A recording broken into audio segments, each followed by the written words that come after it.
Familia, bienvenidos al podcast Secretos del 1%. Este podcast fue creado con mucho amor, mucha dedicación para poder agregarles valor a todos esos empresarios, emprendedores que quieren escalar sus negocios, o si aún no tienes un negocio pero quieres aprender cómo se hacen.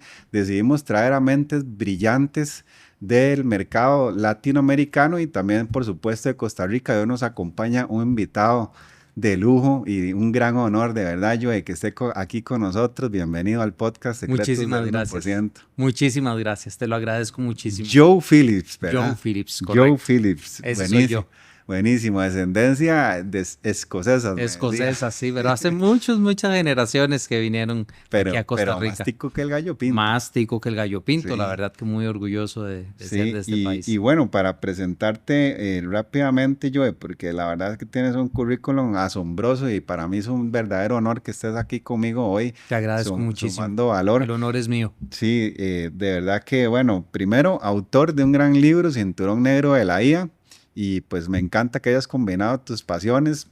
Yo soy un fiel creyente de que uno tiene que combinar sus pasiones para ser exitoso y vos lo estás haciendo de una manera increíble. Los invito a leer este gran libro que tiene un contenido de valor, un método que yo he creado para realmente escalar y poder utilizar las inteligencias artificiales en el negocio de manera exitosa. Además, sos fundador de 3 empresas de software, más de 20 años en el mundo de la programación, de la inteligencia artificial. Y ahí puedes ir calculando mi edad, entonces. Más o menos, sí, ahí pueden sacar números. Trifecta, Sumo Imagination y Spearhead, con un éxito en 2018 cuando Sumo fue adquirida por Huli Health. Sí. Huli Health muchos la conocerán, ¿verdad? Como una compañía para lo que es todo el tema de salud, ¿verdad? Sí, manejo de expediente médico digital. Ajá. Eso es lo que nosotros hacíamos y Juli se dedica a eso. Qué bien, excelente.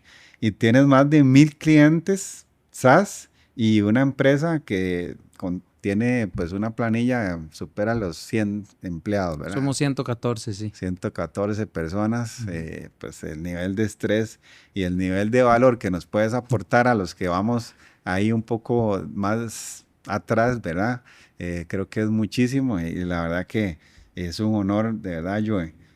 Entonces vamos de lleno a que nos cuentes un poco también de tu historia, porque yo sé que tienes una historia pues digna de contar Muchísimas gracias. Y que mucha gente va a poder aprender muchísimo, pero a mí me encantan las historias y yo sé que al público también. Entonces, muy bien. Entonces no sé qué tal si nos cuentas cómo iniciaste todo esto del software y cómo te metiste ahí. Bueno, mi historia inicia como cualquier historia con la parte triste. Ajá. A mí me despiden después de 10 años más o menos de trabajar para otras personas, me despiden. Ajá. Y yo había dado mi 110% para esa empresa. Uh-huh. Había sido una cuestión de sacrificios, de tanta cosa.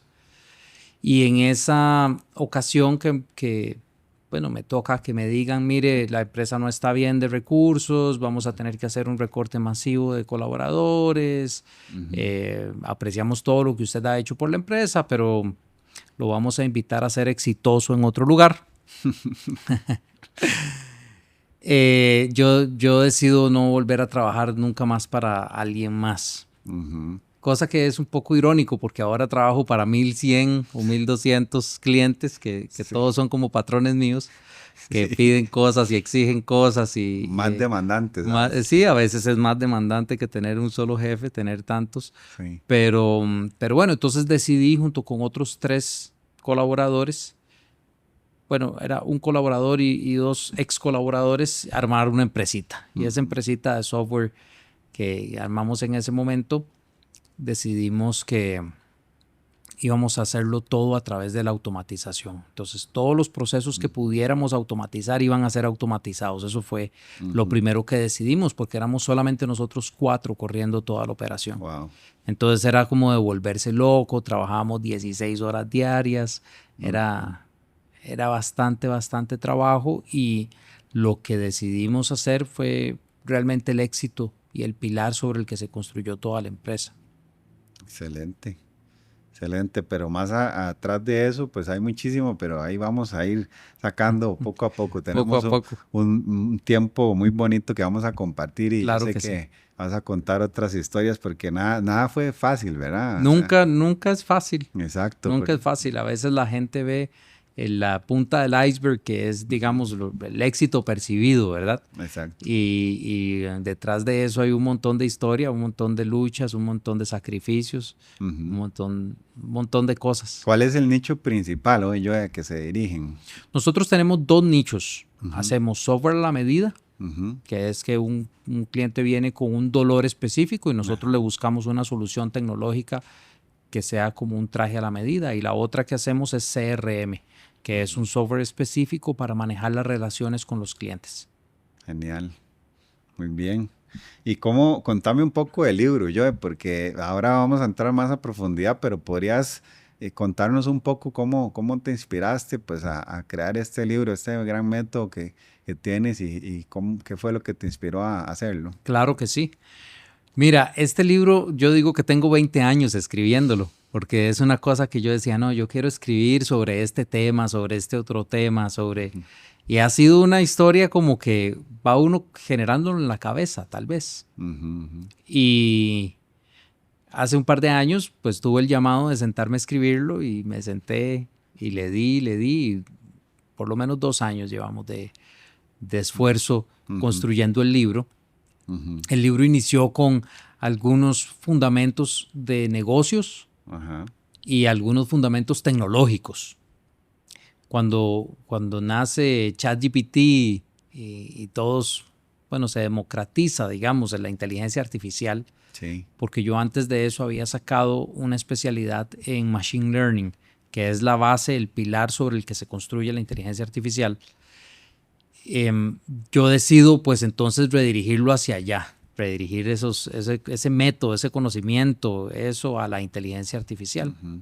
Y la verdad es que hay muchísimos paralelismos en todas las disciplinas humanas, digamos. Exacto. Y, por ejemplo, la disciplina, que es uno de los pilares del arte marcial, es algo que uno puede también aprender a través de la música.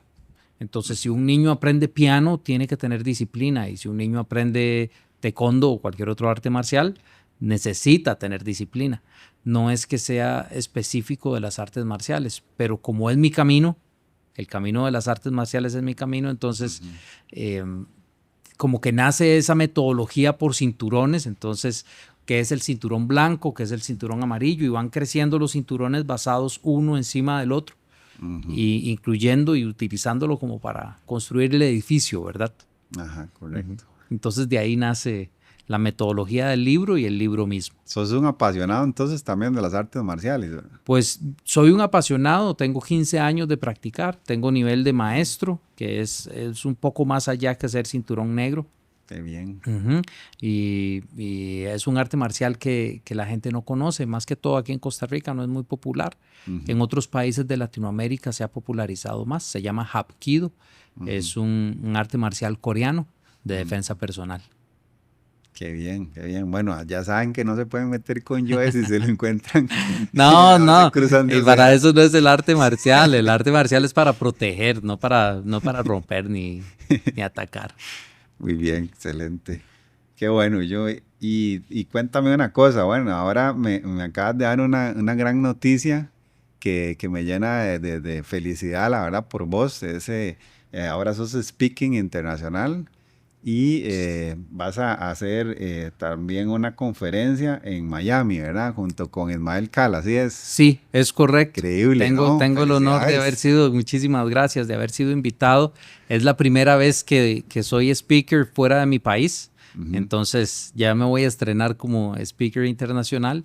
Ismael me dio el grandísimo honor de compartir Wow. el escenario con él y con otros speakers de alta gama. Entonces, Sí. Coral Mujáez, por ejemplo. ajá, por ejemplo, sí. Chris Ursúa. Ajá, que Estoy viendo que también lo he estado siguiendo a él y también es un referente.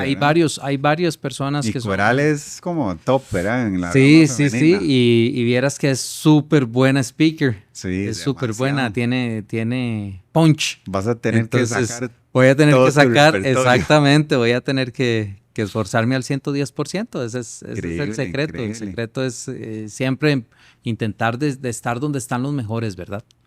Familia, recuerden que proximidad es poder. Imagínense la proximidad que va a tener Joe con esta calidad de referentes Claro, de es una Latinoamérica y gran mundial. oportunidad. Ismael Cala es referente en todo el tema de liderazgo, ¿verdad? Y desarrollo personal.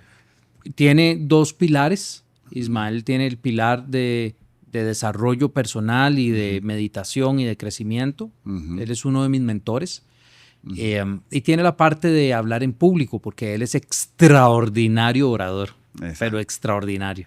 Exacto. Él puede pararse en un escenario y hablar de cualquier cosa y uno le cree, Sí. porque tiene esa capacidad de comunicación que realmente es admirable. Sí, sí, sí. Bueno, pues de nuevo, felicidades, Joe. Muchísimas La gracias. verdad que me encanta pues compartir contigo y también pues tener las buenas noticias, que sé que te va a ir muy bien y te Muchísimas deseamos el gracias. mejor de los éxitos, pero tener buenas noticias de que un referente nacional no solo está teniendo éxito en el mundo empresarial como vos, que tenés cientos o miles de clientes, sino ahora también en el tema de speaker, ¿verdad? Invitado de lujo, con esa calidad de personas que va a haber ahí, sabemos que lo vas a hacer súper bien. Te agradezco. De cierta manera es como una crisis de los 40 que me Exacto, dio sí.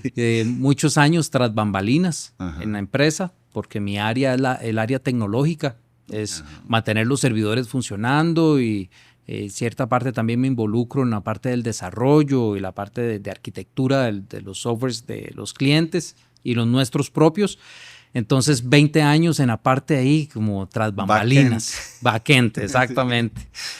No, los clientes no hablaban conmigo, nadie hablaba conmigo, a mí solamente me llegaban las como instrucciones y pues que haciendo que todo funcionara. Sí. Pero después de los 40, muy ligado a haberme graduado de nivel de maestro y muy ligado con, como te digo, con la crisis de los 40, siento yo, que yo dije, bueno, ¿dónde está mi voz? Entonces Sí. es parte de este esfuerzo que estamos haciendo.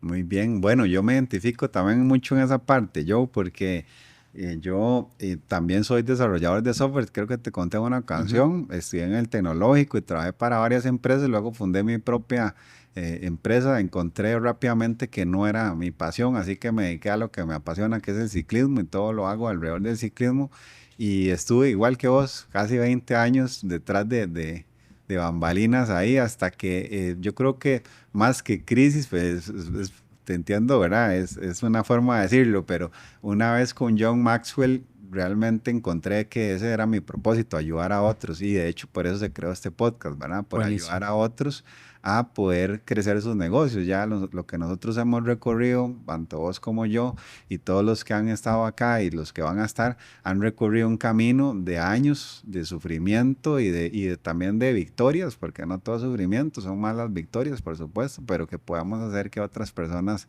no caigan o no cometan esos errores, ¿verdad? Que Claro nosotros que sí. cometimos. Entonces, Claro de que eso sí. se trata todo.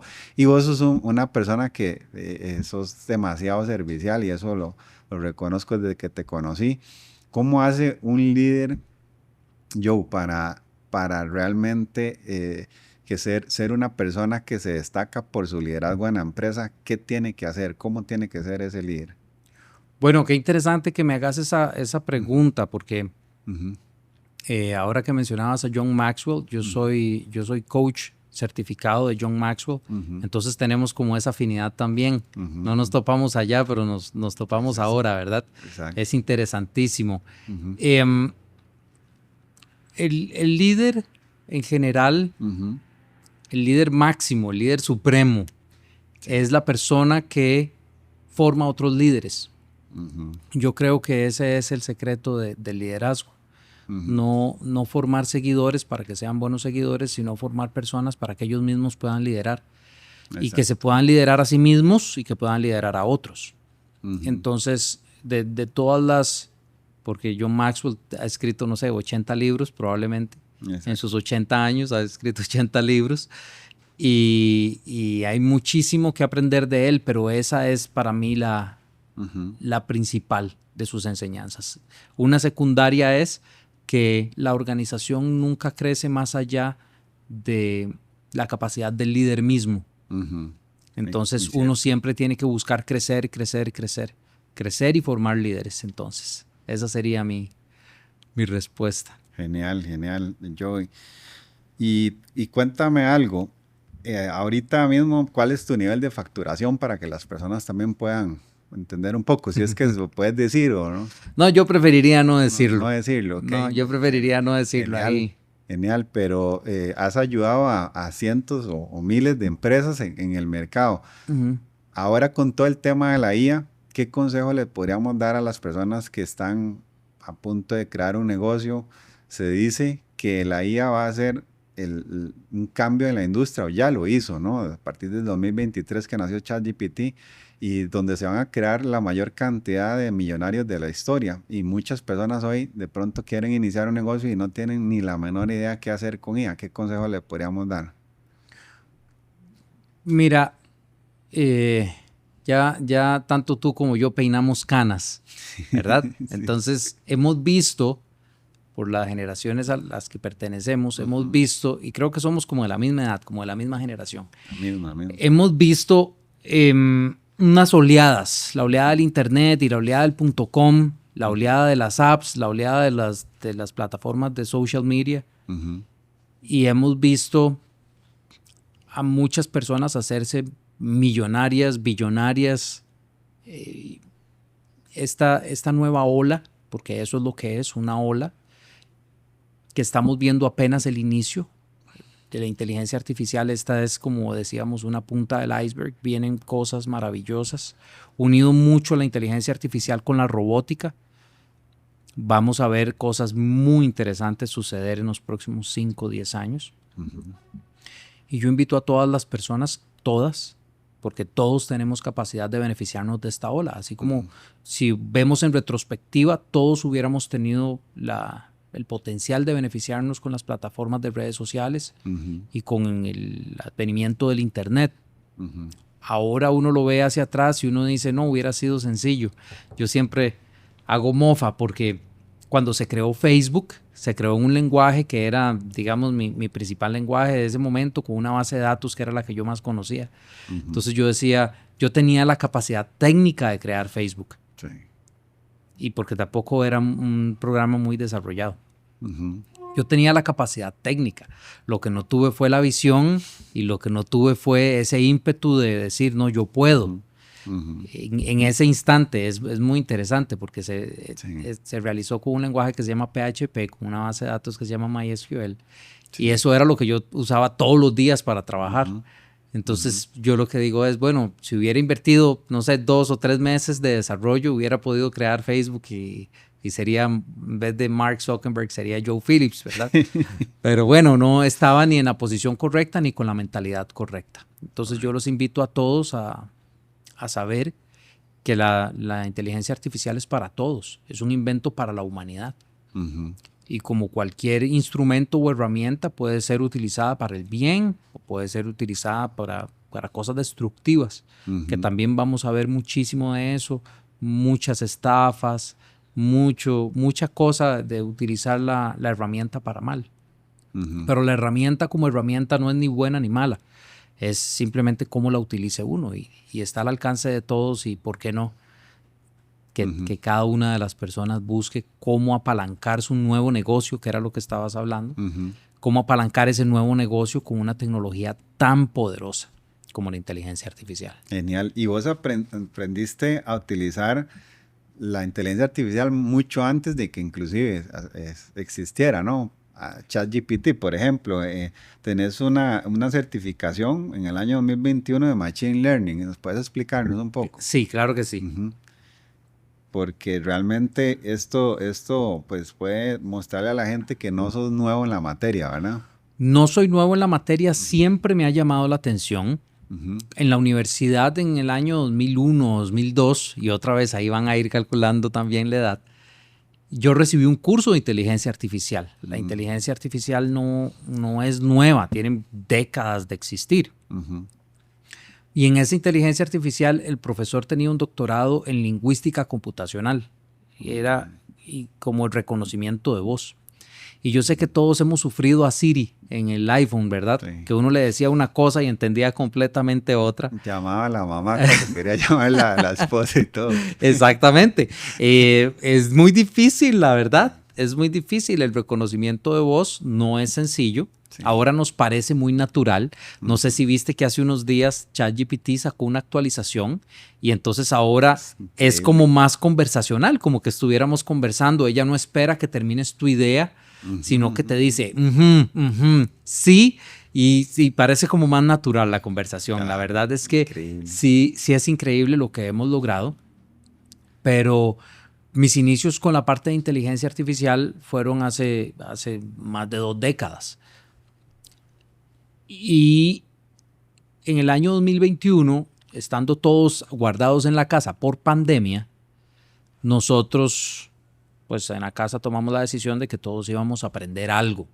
Y yo me senté a aprender de esto que ya desde hacía un par de años atrás había empezado como a aprender por mí mismo, que es Machine Learning. Machine Learning es una combinación donde se unen 2 campos de estudio. El de ingeniería en sistemas y por otro lado la matemática, específicamente el área de estadística de la matemática. Entonces, cómo la computadora puede a través de patrones estadísticos predecir una respuesta es lo que es Machine Learning, que es la base fundamental de la inteligencia artificial que hoy todos conocemos y que todos interactuamos, que es ChatGPT y todos los predecesores. Entonces sí, ha sido como algo de mucha curiosidad para mí y algo en lo que siempre me he visto envuelto. Qué bien, excelente. Y contame un poco acerca también para cambiar un poquito de tema, todo el tema de Hapkido y cómo llegaste a ese nivel. Tuviste, me imagino que también mentores, porque has tenido mentores como Ismael Cala, John Maxwell. ¿Y cuál fue tu mentor en todo el tema de artes marciales? Mi maestro. Nosotros tenemos en la escuela muchos maestros. Todos los que tienen rango superior a nosotros son maestros nuestros. Pero tenemos uno solo que es nuestro maestro, la persona a la que nosotros seguimos y el responsable de nuestro crecimiento. Y mi maestro ya tiene título de gran maestro, es el gran maestro William Rayo. Él está en Colombia. Muy difícil para mí y para todos los que estudiamos aquí en Costa Rica, que somos estudiantes directos de él, por la distancia. Pero bueno, el maestro de él está en Corea, entonces él decía, bueno, si yo puedo con mi maestro en Corea, ustedes pueden aquí de Bogotá a San José, son 2 horas, entonces nosotros vamos allá o él viene aquí y entrenamos juntos y así es como vamos creciendo. Entonces, tal vez lo que a otra persona le hubiera tomado la mitad del tiempo, teniendo a su maestro ahí al lado siempre, a nosotros nos ha costado el doble, teniendo el maestro a larga distancia, pero ahí vamos, no desfallecemos, no nos rendimos y seguimos con constancia. Sí, genial, genial. Tenés varios frameworks con nombre propio. Contanos un poco acerca de eso. ¿El framework como el cinturón negro de la inteligencia artificial? Cuando, digamos, sé que tenés un sistema propio que se llama Marte, tenés algunos otros, ¿verdad? Por ahí. Ese sistema no es mío. Marte es un sistema que yo aprendí en una de mis mentorías. El método que más conoce la gente es SMART. Es una metodología de poner objetivos. Pero uno de mis mentores, Spencer Hoffman, hizo una modificación muy interesante al SMART, porque si lo traducís al español sería Marte. Entonces él dice, no, Marte suena como un poco extraño. Y él le pone la A. Una A al principio que significa amor y significa que todos los objetivos, todos deben iniciar con amor, porque si no, no tiene suficiente combustible. Entonces yo me apropié, digamos, de eso para mi metodología, para poder enseñar que los objetivos, además de que tienen que ser medibles y que tienen que ser, bueno, las características que todos conocemos de un objetivo, tienen que arrancar con amor. Wow. Hermoso. Las otras metodologías de aquí del libro del cinturón negro de la inteligencia artificial, pues cada uno de esos, porque son 7 niveles, cada uno de esos niveles está planeado para ser enseñado en un fin de semana. Entonces es difícil que nosotros veamos toda la metodología en una sola sentada. Pero, por ejemplo, te voy a contar que yo tenía un profesor en la universidad, un profesor ruso. Y entonces este profesor ruso, que era grandote y ojos claros, penetrantes, siempre nos decía, medir 4 veces, cortar una. Siempre. Cada vez que uno de los compañeros se le ocurría decir, profesor, no me funciona esta situación, porque él era profesor nuestro de arquitectura de microprocesadores. Entonces, con un protoboard había que ir armando el circuito y uno llegaba, planeaba el circuito, armaba el circuito y a veces no hacía el resultado que uno quería. Como por ejemplo armar un reloj o cualquier cosa.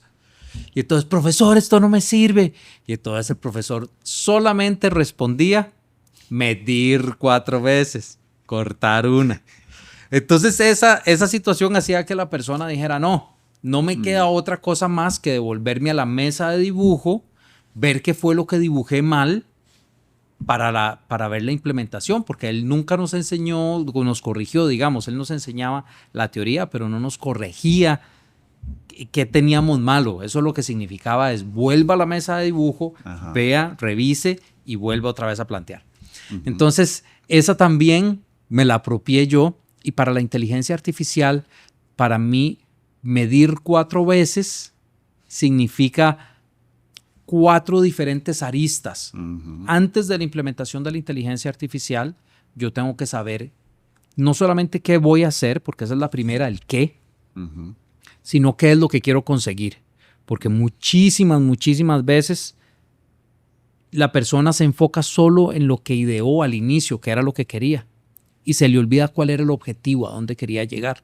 Y muchas veces en el camino uno tiene que tomar desvíos siempre y cuando tenga el objetivo final en la cabeza.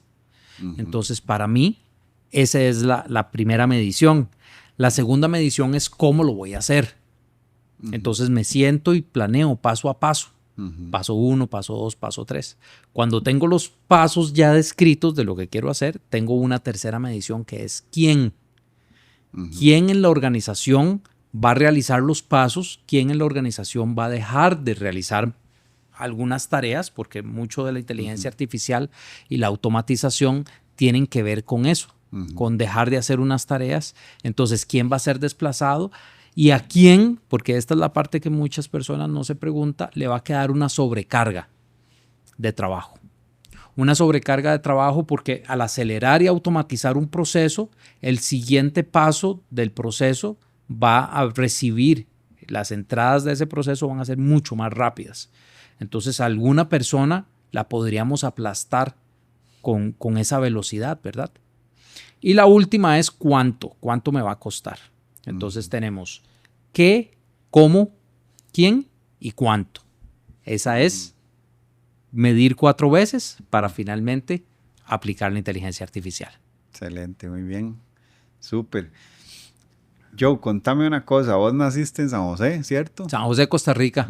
Y la mayoría de tus clientes están en Estados Unidos. Algunos de tus socios se fueron para Silicon Valley, ¿así es? No. Realmente nosotros hemos recorrido todo el camino desde acá. Tengo un socio que es canadiense, entonces él es como el que tenía más la relación de ventas.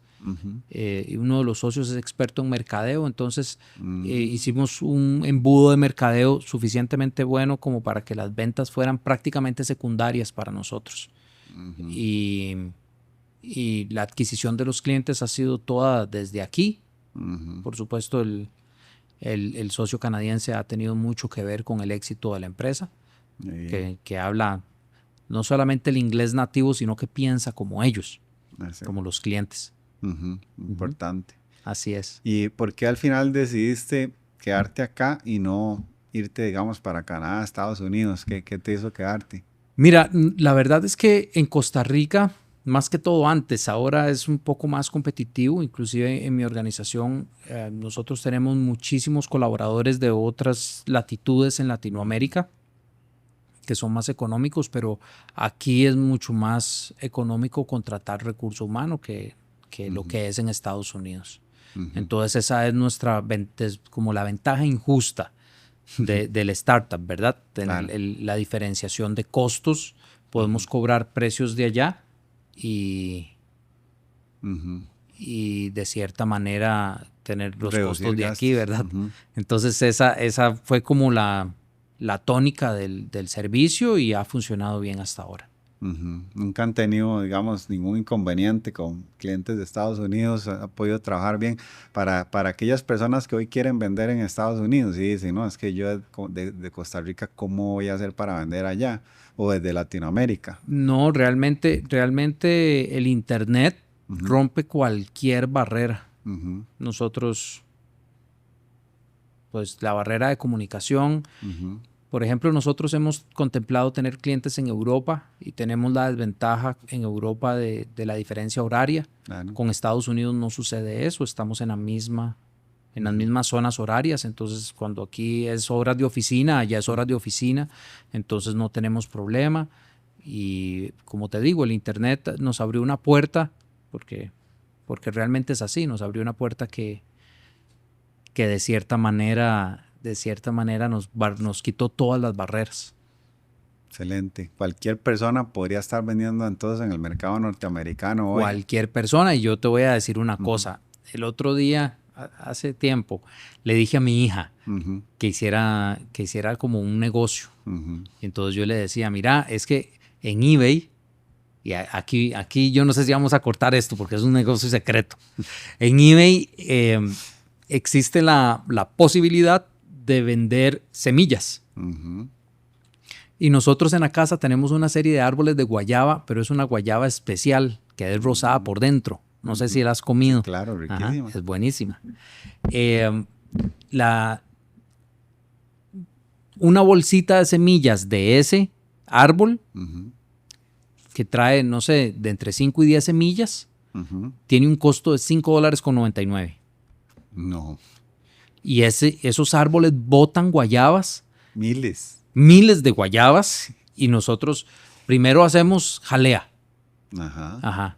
Y cuando ya todos los vecinos tienen jalea, entonces empezamos a tomar fresco.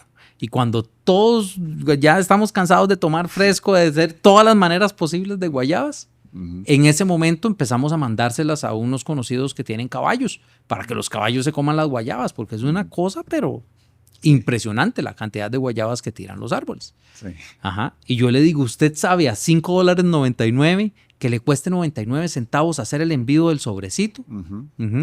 A $5, ¿cuánto dinero se está perdiendo? Wow. ¿Verdad? Y entonces yo le decía a ella, bueno, ¿por qué no te activas y te pones, digamos, a hacer eso? Porque realmente, pues hay una cuestión de regulación que hay que cuidar. ¿Por qué no te pones a averiguar cuál es la regulación que hay que hacer para poder exportar las semillas y ya no tenés más costo que eso? Porque sáquele las semillas, seque las semillas, empaque las semillas, envíe las semillas. Yo veo oportunidades en cada cosa. Y las fronteras son realmente imaginarias. Las fronteras es una línea imaginaria que a alguien se le ocurrió. Aquí termina Costa Rica, aquí empieza Panamá.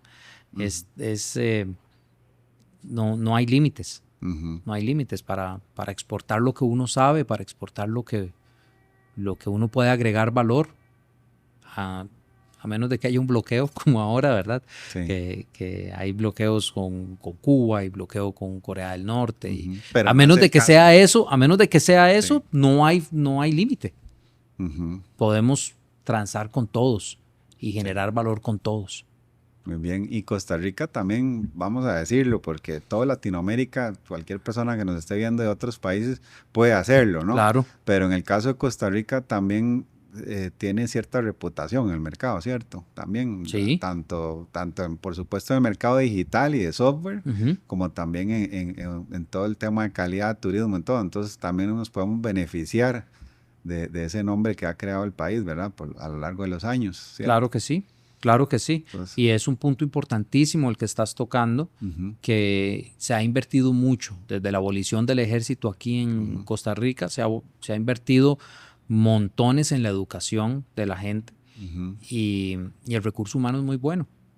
El recurso humano costarricense es muy bueno y tenemos una plataforma de estabilidad democrática, que es incuestionable ya a este punto. Entonces eso también hace que capital externo quiera invertir, si no invertir, comprarnos, porque saben que aquí vamos a seguir trabajando, que siempre vamos a tener internet, que siempre vamos a tener electricidad, que siempre vamos a... Entonces es un destino confiable para las personas que compran bienes y servicios estando afuera. Trifecta Software cumple 15 años. Nació en el 2011, ¿correcto? Ya cumplió. Ya El 16 de julio. Wow. Hace unos días cumplimos 15 años. Wow, qué bonito, ¿no? Tener un bebé, ahora verlo de esa magnitud.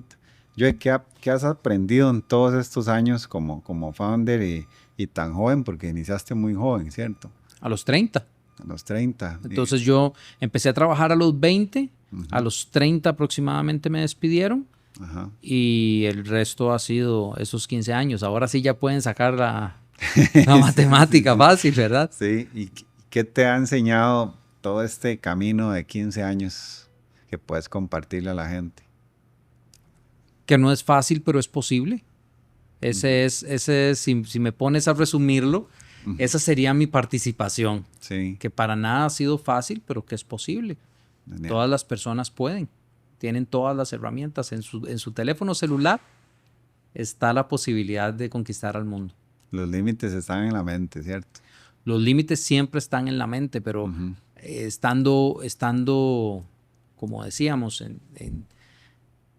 en Costa Rica y en la gran mayoría de los países latinoamericanos que tienen acceso al internet y acceso a la electricidad, acceso a un teléfono celular inteligente.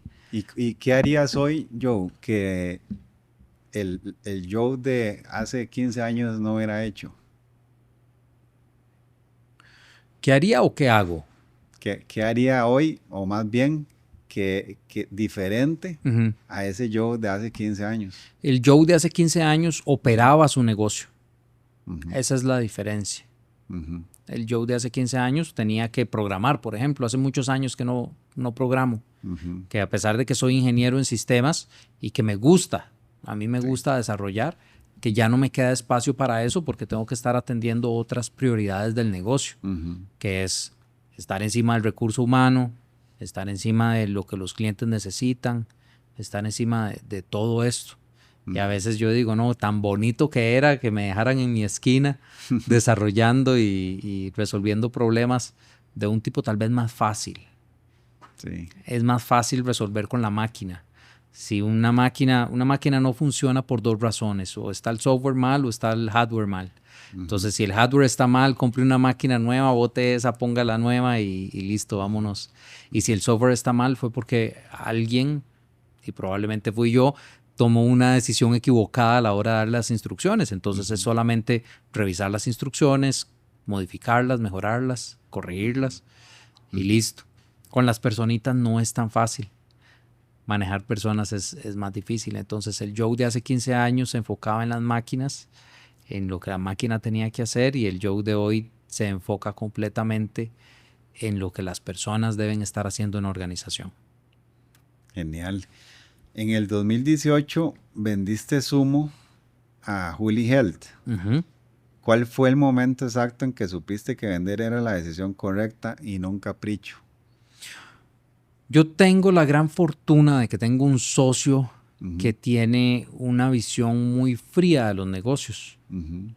Yo me encariño, yo me apego, son mis bebés, pero él tiene una visión muy fría. Entonces cuando los números dejaron de tener sentido en crecimiento y esto, pues los números hablaron y por más que yo sentí el apego, pues tomamos la decisión de dejar ir ese proyecto para poder invertir también nuestra energía en otras cosas a las que les apostamos y tuvimos un buen resultado. Entonces no me arrepiento. Siento que la parte de expediente médico digital es un súper nicho, un súper negocio, sí, que tal vez el timing no fue el correcto para nosotros y está bien. No hay problema, aprendimos montones del experimento. Claro, claro. ¿Cuál es el fracaso más caro que has tenido y qué te enseñó que ningún éxito habría podido enseñarte? Bueno, aquí me gustaría tal vez delinear un poquito lo que yo considero fracaso. Porque, como te decía, yo estudié con John Maxwell y él dice, unas veces se gana y otras veces se aprende. Entonces realmente yo procuro no ver nada como un fracaso. Sí. Estábamos conversando sobre Sumo. Yo Sumo no lo veo como un fracaso, veo que aprendí montones. Claro. Veo que realmente se le sacó en conocimiento un montón. Financieramente no nos fue tan bien como planeamos inicialmente y hubo una pérdida económica con el proyecto, pero más que todo con el desarrollo. Pero no lo veo como un fracaso a pesar de la pérdida, porque lo que aprendí en el proyecto se ha pagado múltiples veces en el futuro. Genial, genial. Contá sobre el día que decidiste escribir el libro. ¿Qué fue exactamente lo que te empujó a hacerlo en ese momento y no hace 5 años? Mira, como te decía, tenía ese gusanito, decimos aquí en Costa Rica, ¿verdad? Del gusanito de escribir. Y yo llevé un curso, igual con este mentor que te comentaba, Spencer Hoffman, en el 2024. Y él decía, no, es que ustedes pueden y si yo pude, ustedes pueden y todos podemos. Y entonces en ese momento yo dije, no, yo lo voy a hacer. Todos podemos, entonces yo lo voy a hacer. Y ese fue el instante, saliendo de uno de los cursos de él, porque fueron varios cursos en ese año, en que yo dije, no, yo me siento, yo lo pienso y yo lo hago. Y ese fue el momento donde arrancó. El momento cúspide fue cuando se publicó. Porque qué difícil que es. Y la verdad te felicito por el tuyo también. Gracias. Porque realmente es un proceso difícil. Intentar de sacar y darle un orden a los pensamientos.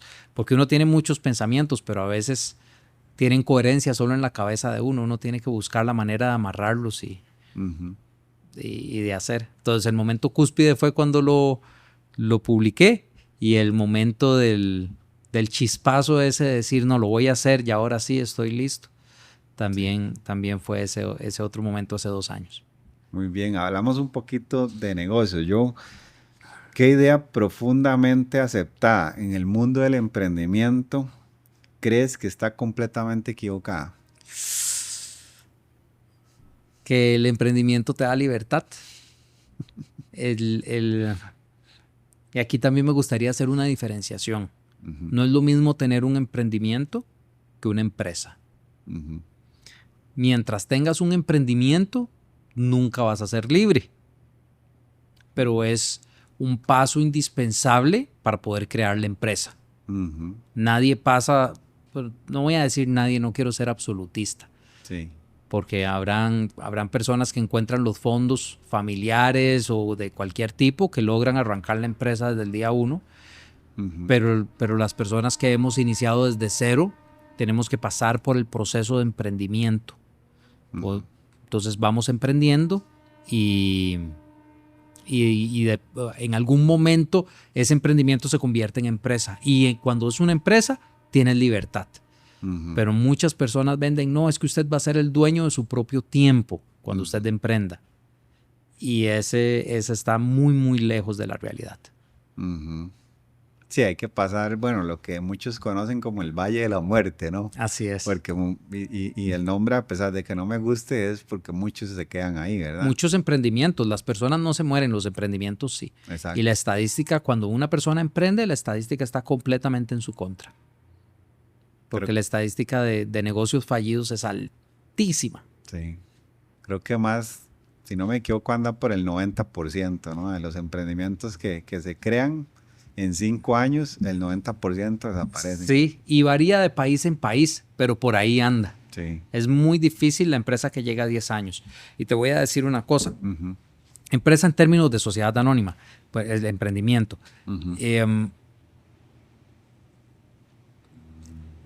Los emprendimientos muchas veces se convierten en autoempleos.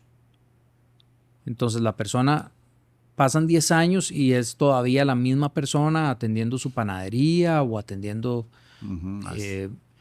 Emprendedor orquesta. Ajá, exactamente, el emprendedor orquesta. Entonces, ¿cuándo es un autoempleo y cuándo es un verdadero emprendimiento? Es difícil, pero yo creo que eso lo podríamos conversar en un podcast aparte, hablar solamente de emprendimiento, porque hay montones de mitos alrededor de emprender que sería buenísimo que pudiéramos ir desarmando poco a poco.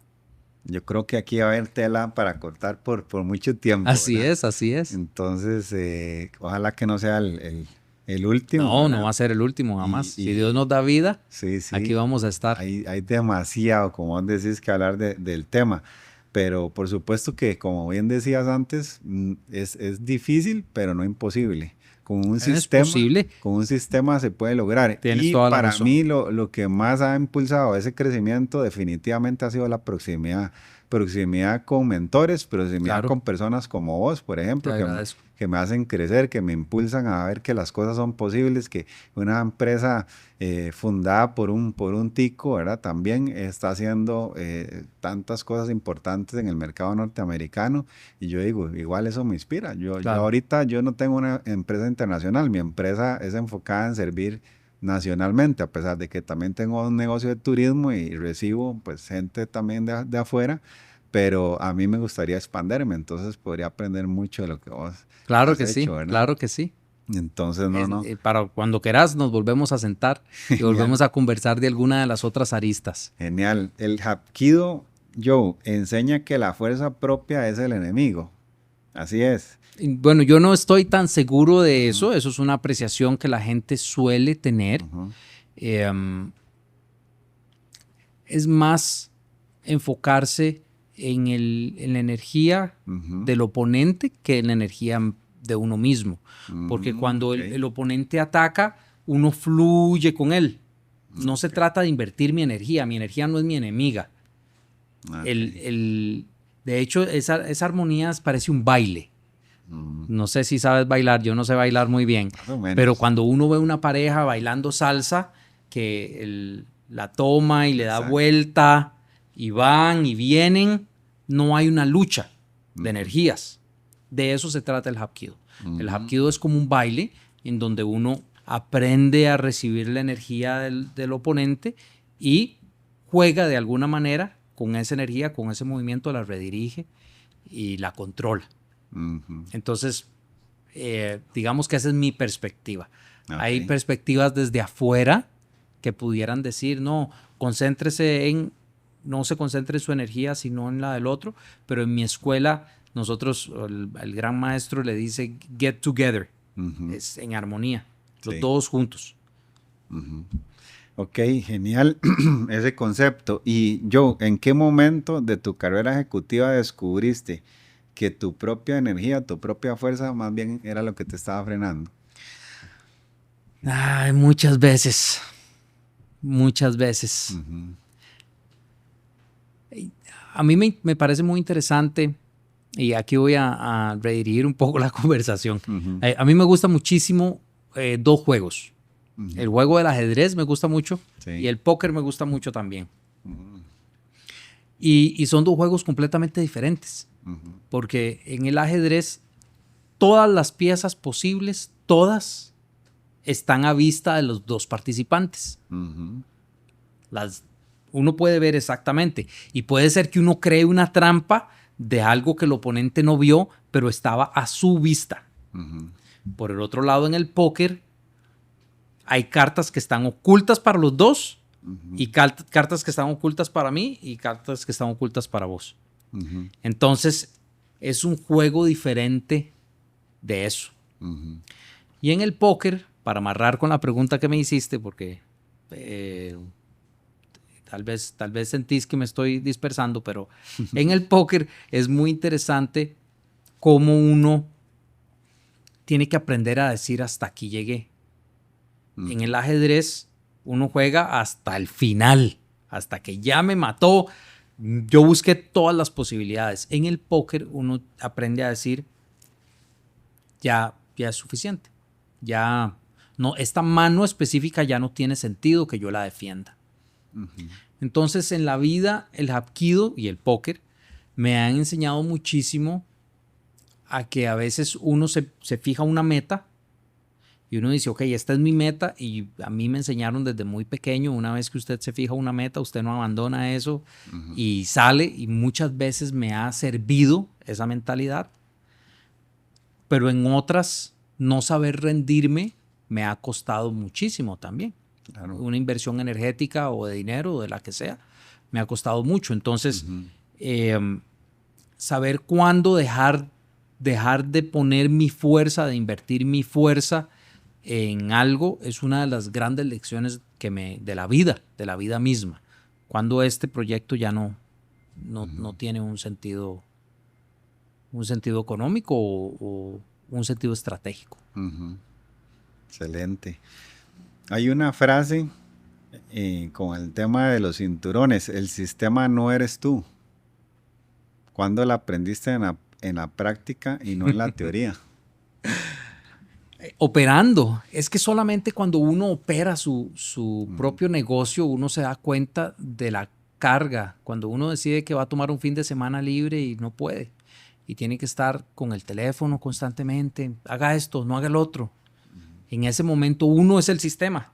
Sí. Uno es el que resuelve, uno es el que tiene todo el conocimiento. Entonces, cuando nosotros empezamos a operar el negocio, como te decía, había una persona, uno de los socios encargado de operaciones, yo me encargaba de la parte técnica. Esos éramos los que estábamos en el día a día. Los otros dos hacían ventas y mercadeo, que esos podían como hacerlo a su propio ritmo. Pero nosotros dos nos convertimos en el sistema. Nosotros éramos el sistema completo. A pesar de que teníamos servidores y teníamos software trabajando ahí, había muchas cosas. Nosotros llegamos a la decisión de no podemos, esto es insostenible. La cantidad de clientes iba creciendo y cada vez eran más horas las que había que invertir. En vez de invertir 8 horas diarias, eran 9, eran 10, eran 11, eran 12, 7 días por semana. Entonces, nosotros llegamos a la conclusión de que eso era insostenible. Pudimos haber apalancado la empresa contratando personas, pero tomamos una decisión que hoy considero era más inteligente, que era apalancarnos de la tecnología. Y lo que empezamos a hacer fue invertir 16 horas diarias, las 12 que nos tomaban los clientes, más 4 en haciendo todas las automatizaciones.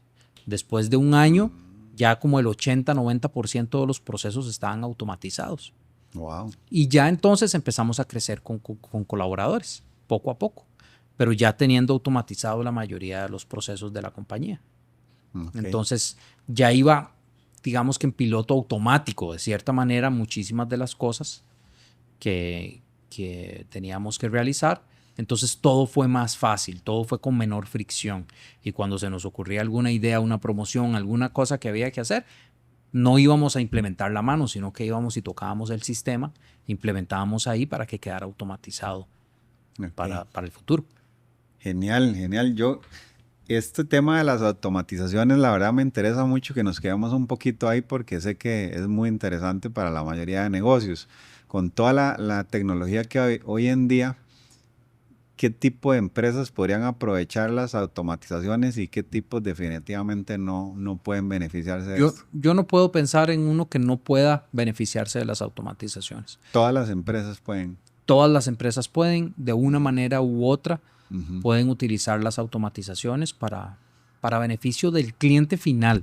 Ni siquiera es para beneficio de la propia empresa, porque muchas personas lo piensan desde esa perspectiva, y yo era una de ellas. Que yo, como te digo, yo al inicio automaticé para yo tener paz, para yo tener tiempo, para yo tener espacio, para mí. Yo automaticé para mí, no automaticé para el cliente. Sin embargo, con este socio que te digo que cubríamos las operaciones, fuimos a una conferencia en Miami y en la tarima se paró uno de los colaboradores de Amazon. Y él dijo, vea, es que nosotros somos customer centric. Eso fue lo que dijo este señor. No recuerdo el nombre, pero eso me penetró a mí, lo que él estaba diciendo. Porque él decía, nosotros en Amazon, cuando nos sentamos a conversar de cualquier tema, La primera pregunta es, ¿cómo impacta esto al cliente? ¿Y cómo podemos hacer que para el cliente esto sea mejor? Genial. Y no importa lo que la empresa tenga que sufrir, no importa lo que la empresa tenga que pagar, no importa nada de eso. Si el cliente final está contento, ganamos.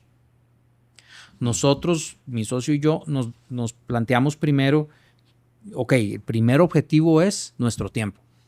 El segundo objetivo, ya cuando nosotros liberamos nuestro tiempo, era aumentar las ventas. Después tuvimos un episodio donde dijimos, no, aumentar las ventas no es el KPI correcto. Aumentar las ventas no es tan importante como aumentar el margen. Claro. Porque a veces uno se pone a dar descuentos para ver el número de ventas más alto, ¿verdad? Y de repente empieza a castigar un poco el margen por esos descuentos.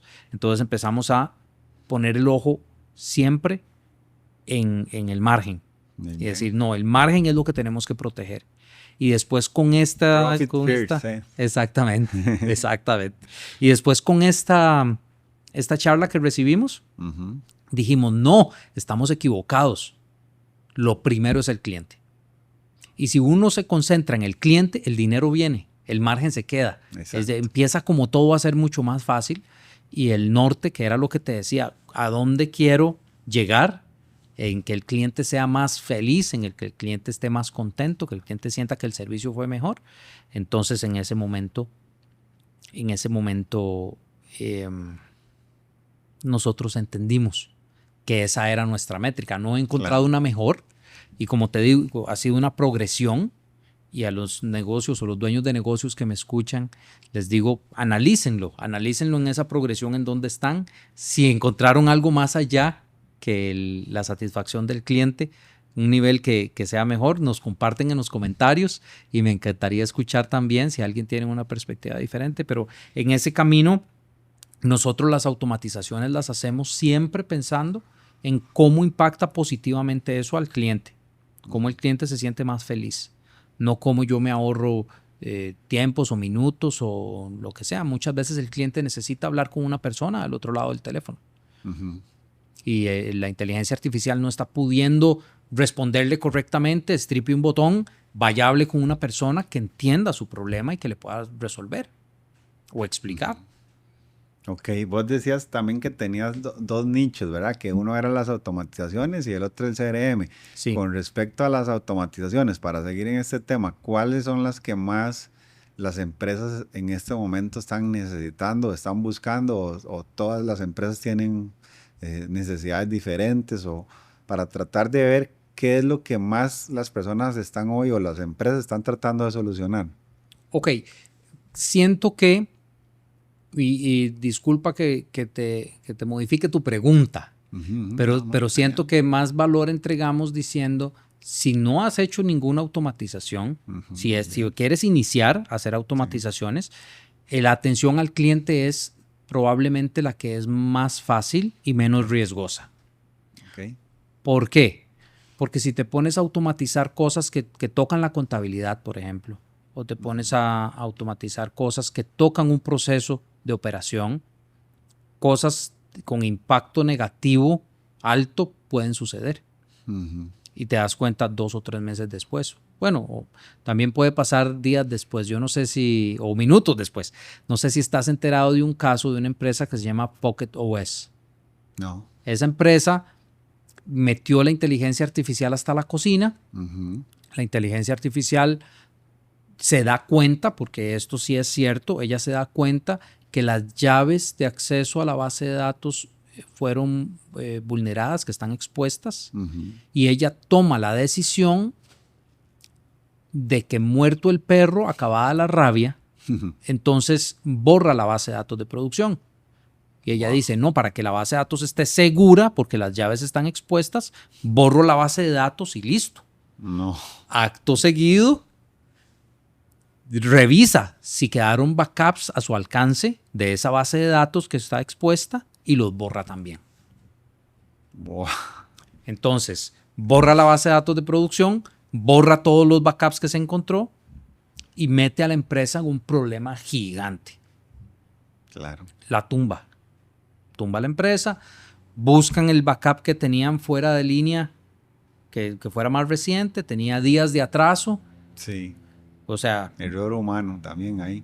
De gobernanza. Sí. Hubo un error de gobernanza. A la inteligencia artificial no se le explicó hasta dónde podía alcanzar Claro. y cuándo avisar y cuándo tomar una acción de ese nivel catastrófico, ¿verdad?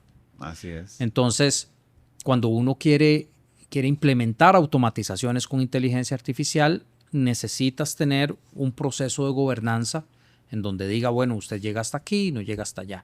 Si tocas la contabilidad o si tiene acceso a sistemas, si tiene acceso al desarrollo, si tiene acceso a la base de datos, pues hay que ser muy cuidadoso y dejarse guiar por un experto, porque no queremos repetir los errores del pasado, ¿verdad? De ahí es donde viene el aprendizaje.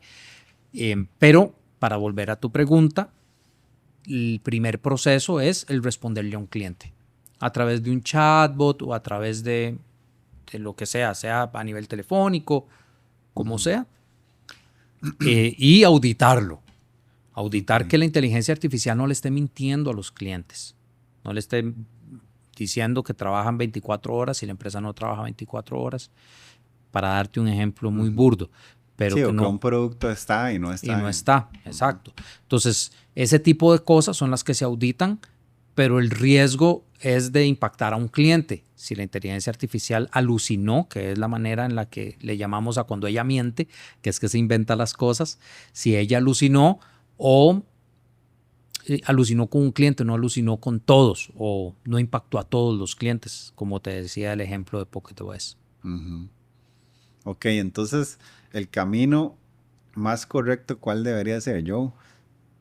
Implementar por buscar información en internet y aprender, o les podríamos dar algunas herramientas para que las pequeñas o medianas empresas que nos están viendo empiecen a implementar, o mejor que consigan un experto de la clase de ustedes y que los ayude a implementar. ¿Cuál sería el camino más? Yo procuro no hablar de herramientas, porque las herramientas, y más que todo hoy, son pasajeras. Sin embargo, sin ningún problema, yo te comparto las herramientas que yo utilizo. Las herramientas que yo utilizo, por ejemplo, para todo lo que es la parte de mercadeo, de hacer los posts en las redes sociales. Por ejemplo, yo utilizo Eleven Labs para clonar mi voz y utilizo HeyGen para generar el avatar de video. Entonces, esas son dos herramientas que a nosotros nos facilitan mucho la vida, porque sentarse a grabar contenido, hacer la postproducción del contenido, hacer los guiones del contenido, los guiones los hacemos con ChatGPT. Entonces, son como 3 herramientitas con las que hemos implementado un proceso en donde sale muy rápido la producción de cosas audiovisuales y salen con excelente calidad. A veces mi mamá no sabe si es el avatar mío hablando, si soy yo, y me manda, ¿este fuiste vos o es la inteligencia artificial? Y yo le digo, no, ese sí fui yo, ese sí lo dije yo. Es bastante buena. En términos de desarrollo, utilizamos Claude. Ese es el que tenemos. Podría ser cualquiera, siento yo. A nosotros ese nos ha quedado cómodo. Es un poco más caro que la competencia, pero tenemos algunas maneras de ahorrar en tokens con unas memorias que le instalamos y de contexto, de contexto global. Pero ese es el que utilizamos hoy en día para la parte de desarrollo.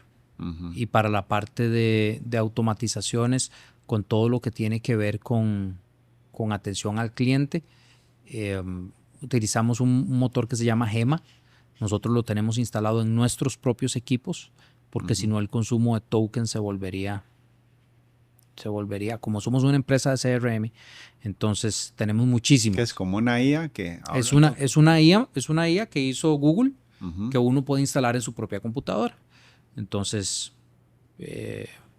pues tenemos unas tarjetas de video bastante poderosas para poder correr el Gema, pero ahí tenemos nuestras propias máquinas y no nos consumen tokens, lo que consumen es la electricidad que están consumiendo. Entonces, esas son como tecnologías que estamos utilizando hoy, que estamos en julio de 2026. Puede ser que en agosto o en septiembre hayamos deshecho todo eso y hayamos puesto nuevas, porque así va esto, es una cosa que va súper acelerado. Ok, entonces si yo quiero utilizar esas tecnologías, cualquiera de las que mencionaste, la Ujú. puedo utilizar. Digamos, Sí, esa gema yo la podría instalar ahorita. en la computadora es completamente gratis. Necesitas una máquina que tenga por lo menos una tarjeta de video de 8 gigas de Ok, memoria incorporada ok. y puedes utilizarlo en tu casa sin ningún problema. Ojalá que tengas un poco más.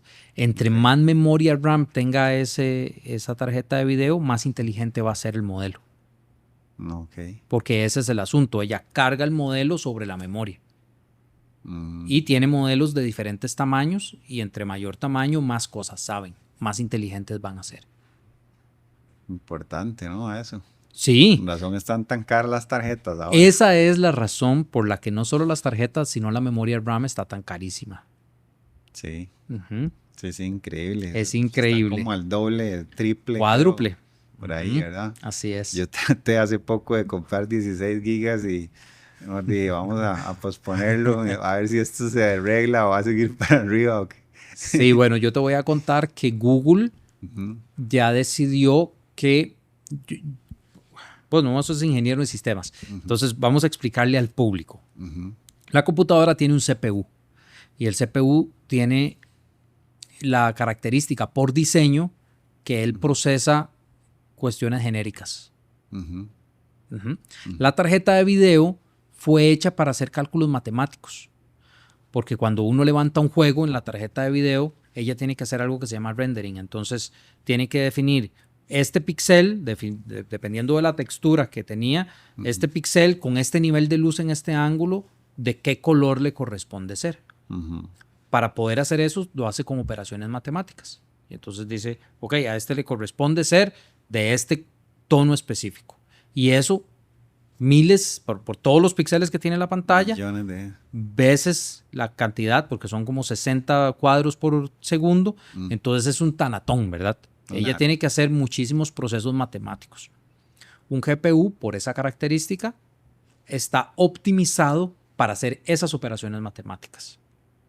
Y los GPU se volvieron famosísimos porque también se servían para minar criptomonedas y todo esto. Y se Ujú, volvieron caros por esa razón y volvieron a bajar de precio, ahora volvieron a subir. sí. Pero entonces ahora Google dijo, bueno, yo voy a sacar un procesador que se llama, en vez de un CPU y GPU, un TPU, que Ujú, lo que hace es que está optimizado para las operaciones de inteligencia artificial. ujú, Y es un procesador de Tensor, que es como Google le llama a estas operaciones de Machine Learning, ujú. volviendo otra vez al inicio. Ok, Entonces esperemos que las tarjetas de video bajen de precio. Lo que no creo que baje de precio es la memoria RAM. eso sí, ¿no? Esa por el momento no. Va a tener que venir alguno de los grandes a golpear la mesa y decir, bueno, voy a dar esta memoria RAM más barata de lo que el mercado le está comprando. Que es Sí, difícil. sí, sí. Bueno, hay que ver si nos metemos en ese negocio A hacer nosotros. memoria RAM, sí, tener Porque razón, ese es buen negocio. ahí vi que Kingston creo que fue 1000 o 1200% el crecimiento que tuvo. Pues. De acciones, el precio de la Ajá, acción. sí. Sí, es Pues, por esta tendencia que estamos viendo. increíble, ¿no? Ujú. Imagínense si hubiéramos invertido $1.000.000 en Kingston Imagínate, hace 2 años. imagínate, ¿Cuánto sí. tendríamos ahora? Ah? Sí, es una multiplicación. Y Sí, este no es un consejo financiero, pero sí. es un gran riesgo comprar ahora. Ah, sí, no. Ujú. Ahorita es mejor quedarse ahí y hacer otro tipo de inversiones, creo yo. Así es. Luego hablamos de ese tema, pero yo para seguir con el tema de mentalidad también, ¿en qué te has vuelto peor con los años? No mejor, ¿y por qué eso está bien? Mm, Yo creo que la tolerancia mía ha cambiado. Ujú, Ahora tolero mucho más algunas cosas y tolero mucho menos otras. ujú, Creo que ese es en algo en lo que tengo que trabajar. Tal vez yo ujú. me exijo mucho a mí mismo. Eso Sí, siempre ha sido así. pero eso está bien. Sí, sin embargo, cuando uno se exige mucho más a uno mismo que a los demás, tal vez no se está tratando con amor. Ujú, Ese es buen parte punto. de un curso que llevé relativamente hace poco que se llama Amor Consciente.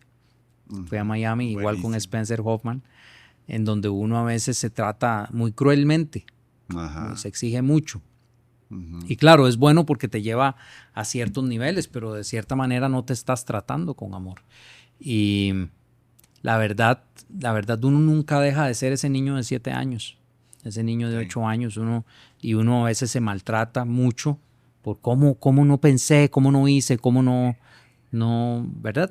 Sí. Y esto no es tratarse a uno mismo con amor. Uno debe tratar a ese niño de 8 años con todo el amor del mundo y explicarle, bueno, no lo hiciste porque tenías otras prioridades, no lo pensaste porque no tenías el contexto que tienes hoy, Mm. y tratarse en ese sentido. Entonces, en eso de la tolerancia es donde estoy trabajando muchísimo, más que todo conmigo mismo. Increíble, muy potente eso que acabas de decir. Eso, Yo, si tuvieras que resumir en una frase la mentalidad de los emprendedores que sí llegan al 10.º año, ¿cuál sería? no rendirse. No rendirse. Sí, Genial. que va en contraposición a lo que te dije antes, ¿verdad? Sí, De que sí. hay que aprender con números fríos cuándo es el momento de rendirse. Ujú, Pero, pero yo siento que es eso. Todas las personas que yo conozco que han logrado 10 o más años han sido personas que han dicho, no, yo lo voy a lograr y yo confío en mí mismo. Ayer ujú. escuchaba, o antier, no sé, a alguien repitiendo a Margarita Pasos, Sí. que decía, yo voy a hacer que esto funcione, ¿verdad? Eso va a funcionar porque yo voy a hacer que esto funcione. Mm. Entonces, de cierta manera, ese espíritu de no rendirse y ese espíritu de confianza en uno mismo es lo que hace la diferencia. Genial, genial. Ok, para seguir hablando del tema del emprendimiento. Acumulas hoy más de 1.000 clientes entre 3 empresas. ¿Cuál fue el cliente que más te enseñó sobre lo que no es escalable? Sobre lo que no es escalable. Ujú, Mira, hace poco tuve un cliente ujú. que era un cliente grande para nosotros. Sí. Digamos que él significaba el 4% de todos los ingresos. Ujú. Nosotros, como tenemos tantos clientes, lo tenemos muy distribuido. Entonces, el 4% es un porcentaje grande. Bastante. Para nosotros es un porcentaje grande. Y yo decidí que yo lo iba a atender. Después de que te dije que yo no atendía clientes y que... Y de repente yo lo atendí tan bien y le di un servicio tan bueno, pero tan bueno, que le respondía a las 11 de la noche, a las 3 de la mañana, a la hora que fuera. Y eso porque estábamos teniendo... tenía su sistema y teníamos que engranarlo con el nuestro y estaban habiendo hipos de comunicación entre los dos sistemas. Entonces, como yo empecé a atenderlo así, él empezó a considerar que yo era colaborador de su planilla. Me empezó a ver como Mm, un empleado. Y eso definitivamente es inescalable porque yo no le puedo prestar ese nivel de atención permanentemente a todos los clientes. Eso era porque era una emergencia. Ellos estaban intentando de estabilizar el sistema.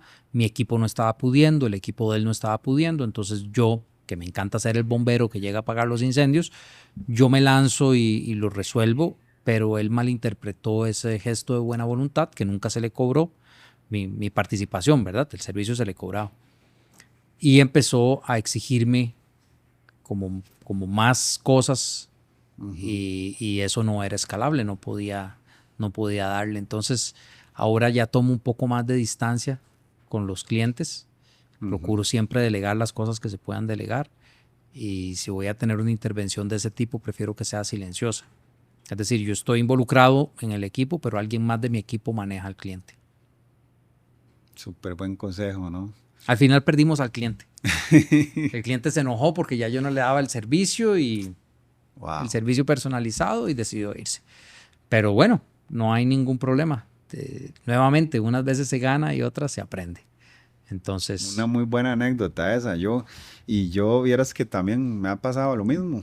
uh-huh, Me ha pasado lo mismo. Yo creo que es un consejo muy bueno que le podemos dar a los emprendedores porque a veces sí queremos ser bomberos y apagar todos los incendios y a veces llegamos y por querer nosotros dar algo extra, ¿no? uh-huh. A un cliente termina mal la situación y me ha pasado en varias ocasiones. Así es. Era lo mismo, entonces sí, saber delegar creo que es un gran consejo y hasta qué punto mantengo relación también con los clientes para no afectar y para no caer en ese exceso de confianza que hacen que o que crean que todo debe ser gratis o que todo debe ser a la manera que ellos lo quieren, ¿verdad? Así es. Sí, tener cuáles son tus normativas y tus procesos dentro de la empresa.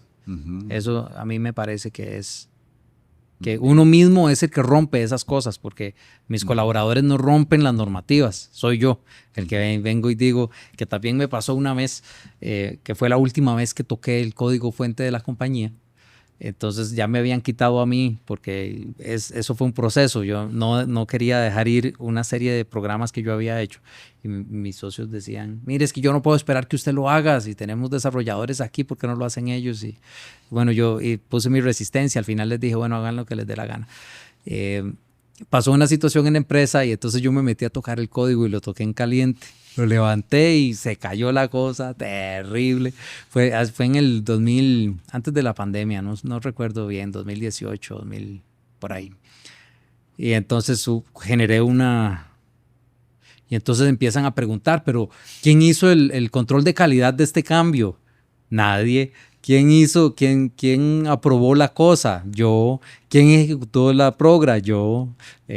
O sea, yo fui el que pasé por encima de las normativas de la empresa y al final terminé causando un incendio. Pero bueno, de todas esas cosas, como vos decís, uno aprende.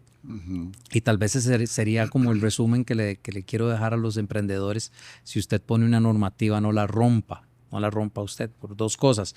Número uno, porque los colaboradores aprenden que la normativa se puede romper.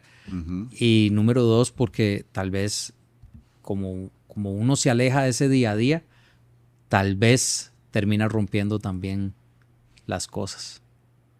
Sí. Con respecto a una empresa, facturero.com, que nació en el 2016, cuando la facturación electrónica se volvió obligatoria en Costa Rica. Sí. ¿Cómo haces para distinguir entonces de una oportunidad regulatoria de una o de una moda pasajera? Eso es una excelente pregunta. Es difícil porque uno, y yo no sé si alguna vez has surfeado. ¿Has surfeado? Una vez. Una vez. Sí, sí. Bueno, entonces cuando uno aprende a surfear, lo primero que le dicen es, usted no tiene que agarrar todas las olas. Usted puede escoger cuál ola es la que agarra y cuál ola es la que no. Sí. Y se supone que los grandes campeones tienen un excelente ojo para definir cuál ola va a ser la buena. ¿Verdad? Uno que va a estar sabiendo en la primera clase, a uno le parece que todas las olas son iguales. Yo no soy un gran surfista, he surfeado como 4 veces en la vida y 4 fueron clases, entonces tampoco es que... Sí, sí. Tampoco es que sé mucho, pero en los negocios a mí me encanta esa analogía. ¿Por qué? Porque en los negocios uno no debe tomar todas las oportunidades que le aparecen. Nosotros saltamos a esta oportunidad específicamente porque a este momento teníamos el expediente médico digital, y el expediente médico digital necesitaba poder hacer la facturación electrónica. Entonces nosotros saltamos sobre esa oportunidad basado en la necesidad que tenían los médicos que ya estaban metidos en nuestro software, ¿verdad? A los que estábamos atendiendo. Entonces por eso fue que nosotros saltamos. El negocio ha prosperado. En ese negocio tenemos, no sé, 200 clientes tal vez. Y pues ha funcionado bien. Ese negocio tiene una particularidad interesante, y es que cuando se impuso la obligatoriedad por parte de Hacienda, todos saltaron. La gran mayoría de los clientes que nosotros tenemos fueron los clientes que pudimos conseguir en ese momento. Después de eso, 2016, han pasado 10 años.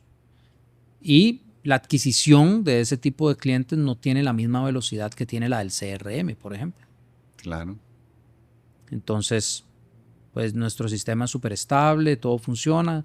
El personal de servicio al cliente del facturero es el mismo del CRM.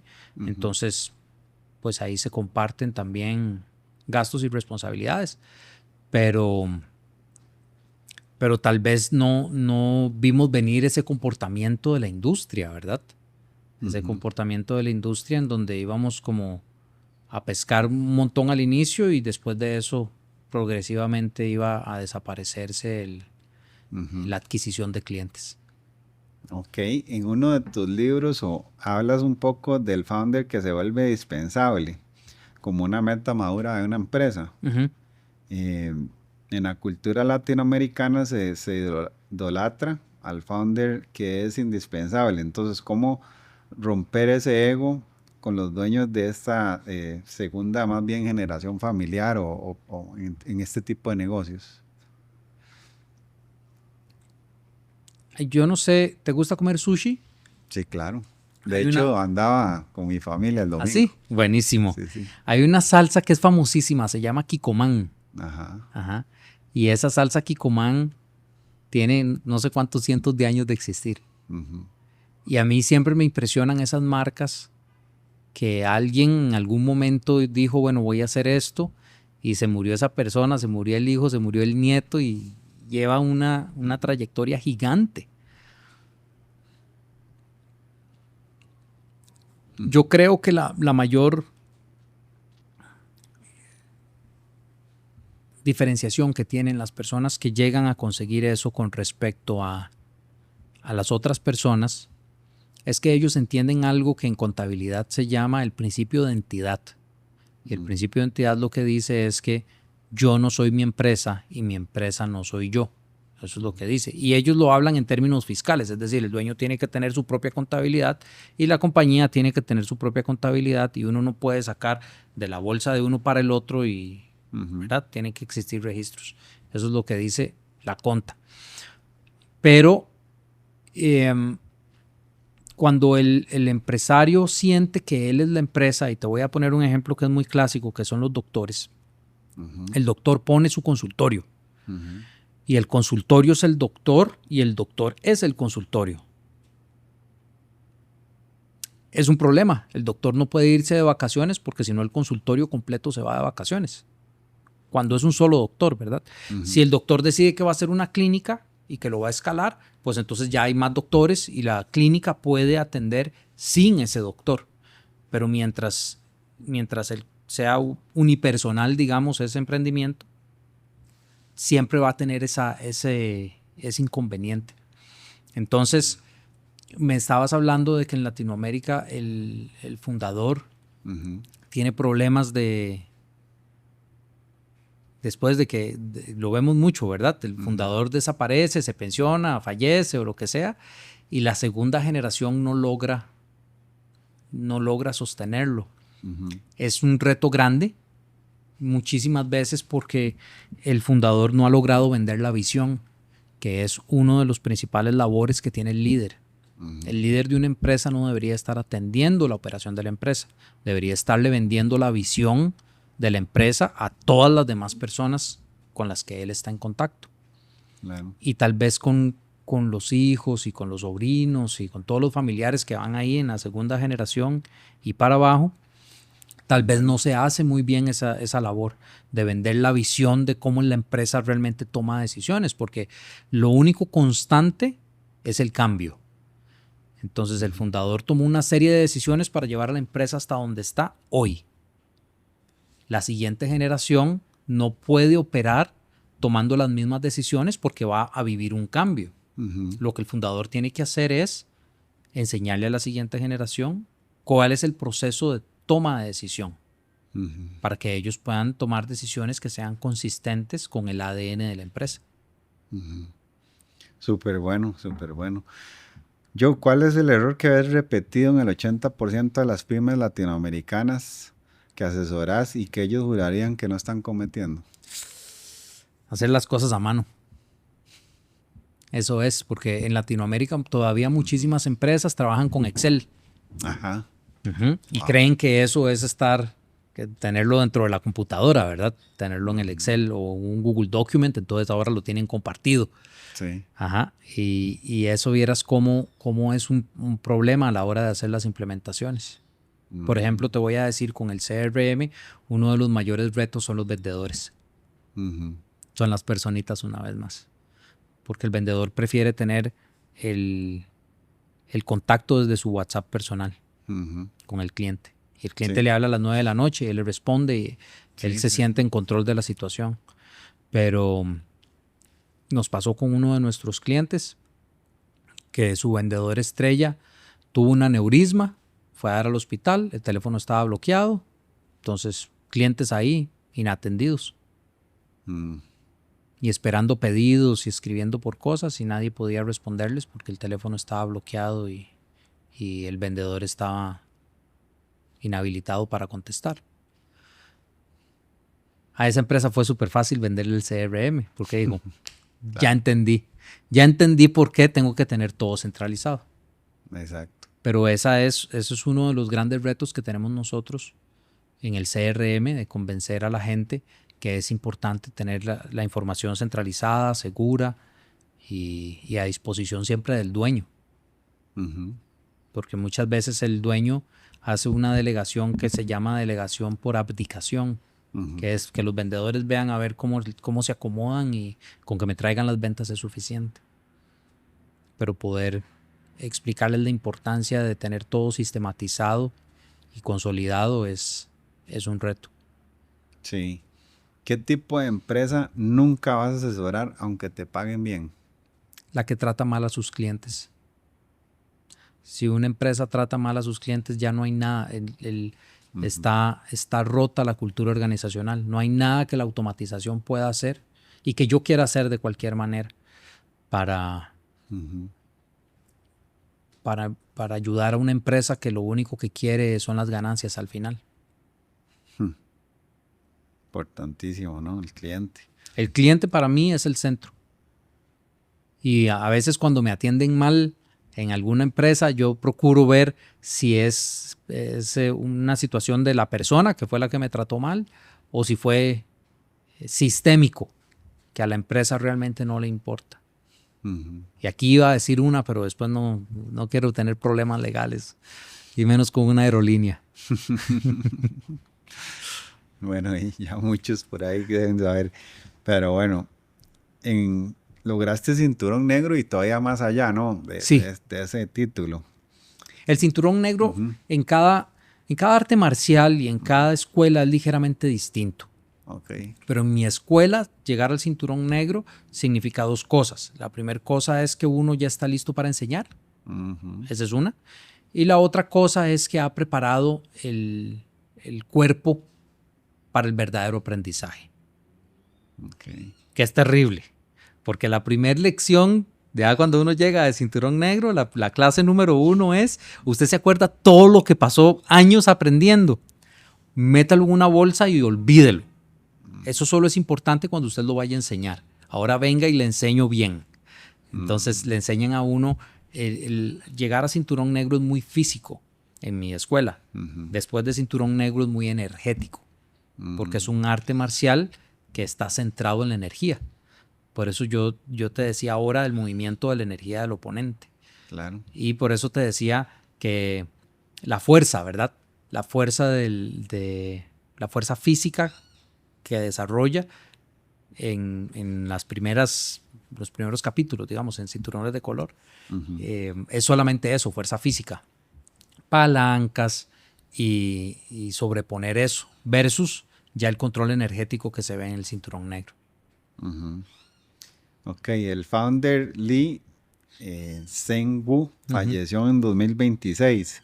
¿Qué te dijo alguna vez en persona o por transmisión de linaje que sigue guiando tus decisiones hoy? Mira, es muy interesante porque ellos se transforman. Yo creo que todos nos transformamos. Cuando estamos dando la clase, todos somos muy serios y muy... no sé, es diferente. Uno se monta sobre el personaje de dar la clase y listo. Y él siempre fue en clase una persona muy seria, entrenaba muy duro, muy serio. Pero afuera, que tuve oportunidad en el 2023, creo, de ir a Corea, la verdad es que tuve un viaje espectacular porque pude compartir con él y pude compartir con... Y era una persona muy amable. Casi no hablaba inglés, muy poquito. Yo no hablo casi nada de coreano, sé contar hasta 10 y decir algunas palabras de las partes del cuerpo, que es lo que aprende uno en el arte marcial. Pero lo que me sorprendió más fue su amabilidad. Era una persona muy amable y siempre quería que todos estuviéramos felices y nos veía a todos como si fuéramos nietos de él. Y fuimos inclusive hasta un karaoke y cantamos karaoke. Entonces, esa experiencia, claro, él estaba cantando igual en coreano, no entendíamos nada, pero la pasamos súper bien con él. La verdad que él a nosotros no nos da clases porque él le daba clases solamente a uno de sus estudiantes, solo a uno. Y ese uno le daba clases a 7 y esos 7 le dan clases a los demás. Es como una escalera. Pero sí, la verdad es que una persona que a pesar de la rigidez que le da el arte marcial, nunca dejó ser blando de corazón, digamos, tener un corazón noble. Entonces eso es lo que rescato mucho de él. Sí, ¿y qué principio del Hapkido crees que salvaría más matrimonios que sesiones de terapia y que también salvaría más empresas que sesiones de estrategia? La armonía. Es muy interesante porque en el arte marcial, en este arte marcial específico, cuando existe el contacto de agresión, hay un instante de búsqueda de armonía, que era lo que te decía de bailar salsa. Sí. Entonces viene la pareja, viene en su propio movimiento y como yo me junto a ese movimiento y fluimos juntos, es lo que es indispensable para todo, para cualquier relación interpersonal. Ir juntos, no que cada uno por su lado con energías aparte. Entonces, cuando una empresa, todos están empujando en diferentes direcciones, la empresa no va hacia ningún lado. Lograr que todos empujen en armonía es lo más importante, igual en el matrimonio. Muy bien. Y como maestro, ¿qué le pedís también a los estudiantes de cinturón blanco que quizás ellos pues se resisten a eso? Mira, yo les digo, primero que todo, que vean la película de Karate Kid que ellos prefieran. Esa es la primera, para poder decirles que confíen en el proceso. Vos y yo vimos de las primeras de Karate Kid y entonces él hacía, ¿verdad? La ve con uno, en serie con el otro y el maestro estaba intentando con un movimiento repetitivo de enseñarle algo valioso, que eran defensas y eso. Entonces, a veces el estudiante no entiende por qué algún movimiento repetitivo que parece cansón es importante para una base y un fundamento. Pero eso es lo que yo les digo siempre, confíen en el proceso. Sea que estemos hablando de automatización o que estemos hablando de negocios o que estemos dentro de del dojo que le dicen en japonés, dojang le decimos nosotros, dentro de la escuela, es confía en el proceso. Haga los movimientos, aunque usted sienta que no está sirviendo para nada. A veces cuando uno empieza se siente torpe. Uno se siente torpe y yo me imagino que vos lo puedes ver con la parte de la bicicleta, que cuando la persona, por más que sepa andar en bicicleta, para ya hacerlo correctamente, la persona puede sentirse un poco torpe. Hágalo y poco a poco va a ir perdiendo la torpeza. Entonces eso es lo que yo les recomiendo a todos. Como te digo, si quieren implementar la inteligencia artificial, no importa, vas a ser torpe al inicio. O si quisieras aprender a bailar salsa, vas a parecer torpe al inicio, vas a ser torpe al inicio. Pero eso no significa... Esa torpeza no significa que va a ser para siempre. Poco a poco, si confías en el proceso, vas a llegar a tener maestría en el movimiento. Genial. Hay una estadística que me impactó mucho del MIT, que reportó que el 95% de los proyectos corporativos de IA está fracasando. Creo que debe ser un estudio bastante real y conciso, puesto que es del MIT, que tiene mucho prestigio. ¿Cuál es la primera pregunta que le haces a un CEO que llega a vos citando ese dato? ¿Dónde está la métrica? Porque realmente lo que dice ese estudio es que cuando se hace la inversión sobre inteligencia artificial, no hay un retorno. No hay un retorno positivo. Eso es lo que dice el estudio. O sea, de 20, solamente uno de los proyectos de inteligencia artificial que se hace tiene un retorno positivo. Wow. ¿Ok? Pero muchísimos de esos son porque ni siquiera pusieron una métrica al inicio de cómo iban ellos a medir que el retorno fuera positivo.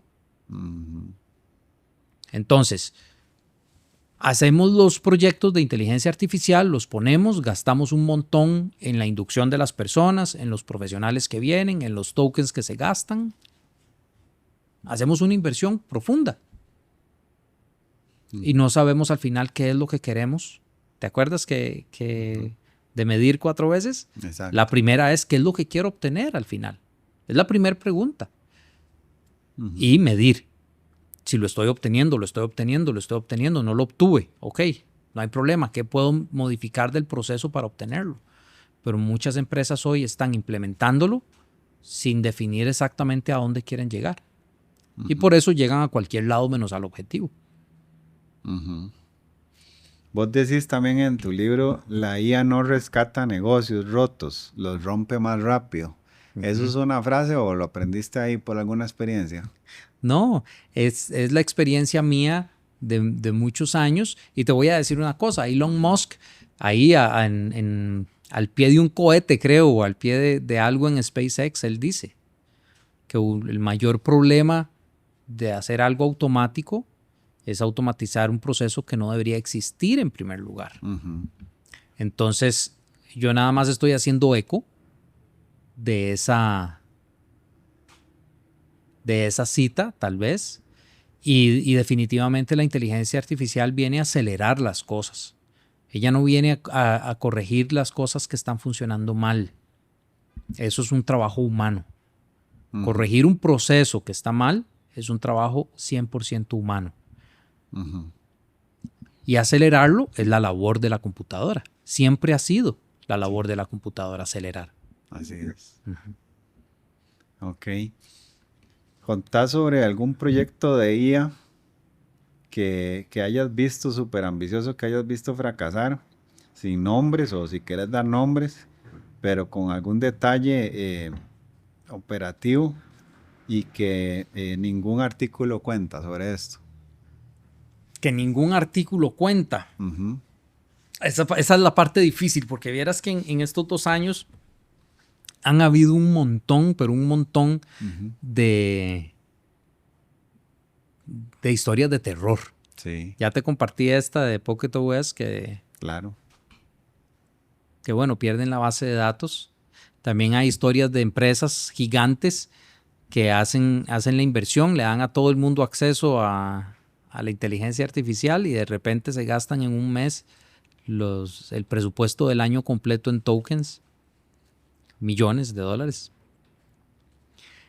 Hay muchas historias de terror, tal vez por abalanzarse demasiado rápido, tal vez por abalanzarse, como digo yo en el libro, sin postura.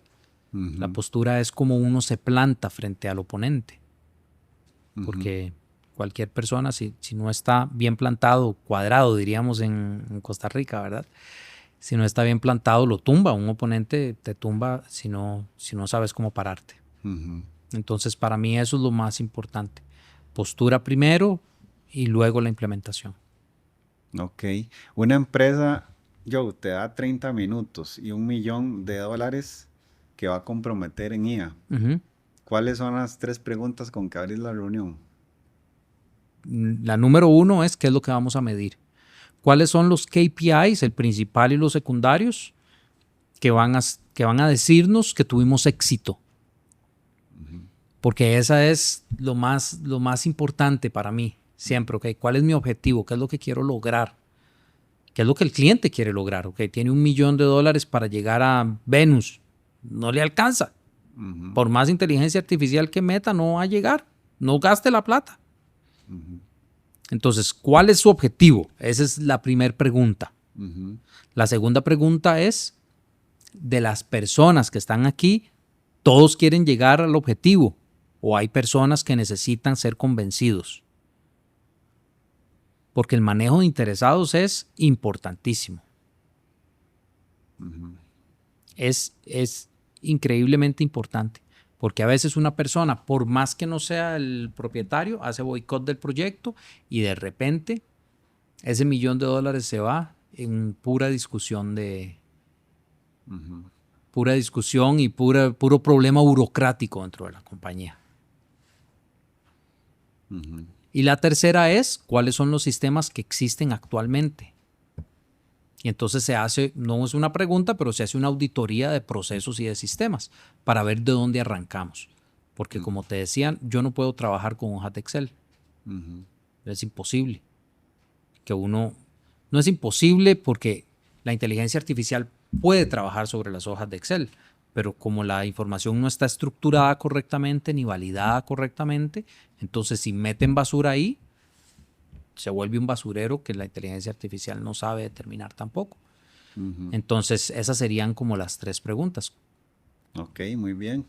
Hay una industria, bueno, ahora se venden cantidades de cursos, ¿no? En línea. Y para las personas que nos están viendo probablemente digan, bueno, ¿a dónde consigo un curso bueno de IA? Y están vendiendo cursos de prompt engineering. ¿Es útil, es distracción o es una estafa? Mira, yo creo que no podemos meter a todos dentro de la misma bolsa. Prompt engineering es algo valiosísimo, valiosísimo. Yo siento que a este punto hay organizaciones fuertes que tienen su propia formación. Por ejemplo, Google tiene cursos que son gratuitos de inteligencia artificial en donde se pueda aprender y van a ser muy buenos. Claude tiene su propio curso. Y así diferentes grandes empresas que quieren que la gente aprenda a utilizar sus herramientas. Y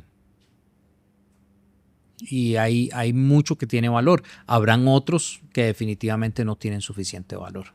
Entonces habría que verlos caso por caso. Yo, como siempre, invito a todas las personas a que verifiquen las fuentes y que digan, no, tiene buenos reviews o tiene trayectoria. Porque en este momento inclusive hasta las universidades están tirándose a dar cursos libres de inteligencia artificial. MIT está dando cursos de transformación digital. El Tecnológico de Monterrey en México, para los que no hablan inglés, está dando cursos también. Entonces, opciones hay, siempre validar, pero saber hacer un prompt correctamente es valiosísimo. ¿Qué está haciendo las empresas en Silicon Valley con IA que en Latam sí debemos copiar y qué no debemos copiar aunque parezca tentador? Voy a arrancar por el final de la pregunta. ¿Qué no debemos copiar? La velocidad con la que están saltando hacia la tecnología. Esto es como un arma. Es un arma. Es como una katana. De hecho, en el libro, yo no sé si se aprecia, pero en el libro yo salgo con la katana. Porque para mí la inteligencia artificial es un arma. Claro. Y uno no puede sacar una espada, una katana, y volverse loco sin saber usarla. Claro. Entonces, primero aprendo a usarla y después la uso, no al revés. Y en Silicon Valley es lo que la gente está haciendo, las empresas están haciendo, que es agarran en la inteligencia artificial, la implementan por todo lado y ven que se rompe. Ese no es un buen proceso. Y en Latinoamérica no deberíamos copiar la velocidad con la que se está haciendo. Lo que sí debemos hacer es abrazarla. Es saber que esto va a cambiar los próximos 10 años.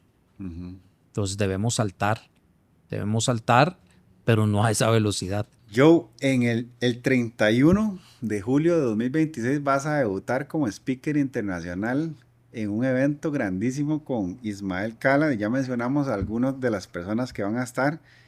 Scala Next Level Summit en Miami. ¿Qué es lo que te está robando el sueño en la preparación? Nada me roba el sueño. ¿Estás listo? Yo estoy listo porque es una gran oportunidad que me está dando Ismael para entregar mi mensaje, entregar valor. Me siento muy entusiasmado. Es una cosa que he esperado desde octubre del año pasado, que me dijeron que tenía la oportunidad. Y la verdad que estoy preparado, estoy listo y nada, voy contento. Ya casi. Ya casi. Así es. La otra semana, increíble. También revistas como La Suma ha citado algunos artículos tuyos y como referencia central en junio de 2026. ¿Qué cambia en tu bandeja de entrada? Mira, realmente esto de la marca personal es algo maravilloso. Ujú, Es algo que por muchos años yo resistí, ujú, que no debía haber resistido, pero bueno, ahora solamente nos queda enfocarnos en el futuro, ¿verdad? Pero sí yo les recomiendo a todas estas personas que nos están escuchando que arranquen su marca personal si no lo han hecho lo antes posible. ujú. Y que no tengan miedo de empezar, porque todos empezamos haciéndolo mal. Sí. Y después, nuevamente, si confiamos en el proceso, vamos Ujú, poquito a poco creciendo, modificando, creando, construyendo ujú, y conociendo también un montón de gente, porque esa es la otra cosa. Le da a uno la oportunidad de conocer gente maravillosa que está pensando similar a uno. ujú. Dicen que el éxito ama la visibilidad. Entonces, Y es también la muy importante. velocidad. Y también la velocidad. Así es. Así es. Muy bien, Joe. Yo creo que ha sido un honor de nuevo tenerte acá. Sabemos que hay tantos temas que no podemos tocar porque se nos haría este podcast de eterno, ¿no? Ujú. De un año. De un año, pero Ahí, no. pero Con muchísimo gusto me invitan y yo vuelvo a venir y volvemos a conversar del tema y la arista que ustedes quieran. genial, genial. Hay mucho. Invitamos de nuevo, Joe. Tal vez para finalizar, nos cuentas así un resumen de qué trata el libro, cómo lo pueden encontrar y qué es lo que les va a enseñar o qué cambio de mentalidad les va a hacer este libro tuyo. Claro que sí, te agradezco más bien un montón el espacio. El libro del cinturón negro de la IA es todos los fundamentos que se deben aplicar antes de escribir el primer prompt. Ujú, Y la mayoría de la gente no lo sabe, pero el cinturón negro no es el final del aprendizaje, es el inicio. mm, Entonces, el libro va por una serie de cinturones de color explicando cosas fundamentales, no técnicas, ujú, sino más bien operativas, ujú, que una persona, una empresa deben ir aplicando para que la adopción de la inteligencia artificial en la sistematización y automatización se den de la manera correcta, se den de la manera con la que se tenga la postura correcta de enfrentar el reto. ujú. Lo pueden encontrar en Amazon sí, con el mismo título Ok, y está en las dos versiones, impreso o digital. genial. Y te agradezco una vez más por esta gran oportunidad. Disfruté montones estar aquí con vos. Y si la gente quiere que nos deje un mensajito escrito, ¿verdad? ¿Cuál es el tema que quiere que ampliemos? Y me invitas y yo vengo otro ratito y les compartimos. ¿Te parece? Exacto, buenísimo. No, ahí nos pueden dejar entonces en los comentarios cualquier pregunta que quieran hacer y vamos a estar ahí compartiendo un poco más porque se nos fue el tiempo, pero hay demasiado que no pudimos abarcar, que lo haremos en otra ocasión. Esperamos haberles servido y para cerrar, recuerden algo muy importante, acción masiva imperfecta. Tienen que aplicar acciones inmediatas que les generen resultados rápidos, porque nada se trata aprender y aprender si no estamos aplicando lo que estamos aprendiendo. Entonces Justo así. empiecen a aplicar todos estos consejos que les trajo yo y nos vemos en un siguiente episodio. Muchas gracias. Recuerden, reconozcan su grandeza, conecten con su propósito, empiezan a ejecutar y empiezan a hacer crecer sus negocios. Estamos en la mejor época, la época de la inteligencia artificial, la época de que podemos escalar nuestros negocios hasta el límite donde nosotros queramos, así que no paren de crecer. Quédense conectados, síganos para más información y para más contenido como este. Gracias por estar acá, los amamos. Gracias familia, un abrazo.